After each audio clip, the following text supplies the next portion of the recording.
वैसे भाई बहुत सारे लोग होते हैं जो फेमस होने के बाद अपने गांव को छोड़ देते हैं, अपने मतलब ऐसी जगहों पे चले जाते हैं जो डेवलप्ड एरिया होते हैं, बड़े बड़े शहरों में चले जाते हैं, हमने अक्सर देखा।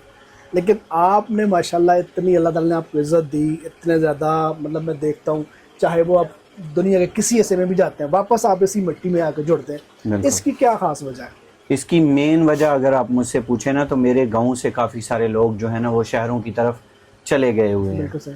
तो वो जो बुज़ुर्ग ख़वातीन हैं या उनके जो वालिदैन हैं वो भी उनके साथ गए हुए हैं, लेकिन जब वो गांव वापस आते हैं ना कभी कभार, तो वो जब अम्मी के साथ डिस्कस करती हैं औरतें या अब्बू के साथ डिस्कस करते हैं वो लोग कि शहर की ज़िंदगी हमारे लिए नहीं है, नई जनरेशन जो है वो वहाँ पे रह सकती है, हम नहीं रह सकते जिन्होंने सारी ज़िंदगी गांव में गुजारी है।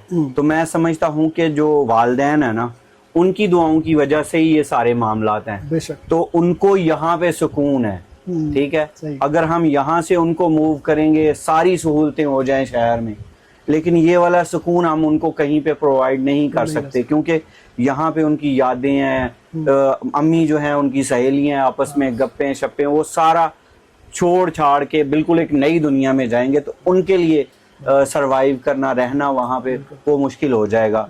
तो ये बेसिकली जो वालिदैन औलाद के लिए करते हैं, घर बार छोड़ते हैं, सारी ज़िंदगी मेहनत करते हैं, सारा कुछ करते हैं, तो हमने ये किया है कि हम गाँव को उनकी वजह से नहीं हमने छेड़ा ना ही छोड़ा कि उनका सुकून इधर है तो हमारा भी इधर है, वो खुश है तो हम खुश हैं। बहुत ज़बरदस्त। और मैं समझता हूँ कि शायद ये वही ब्लेसिंग्स हैं जो अल्लाह ताला की तरफ से आपके ऊपर है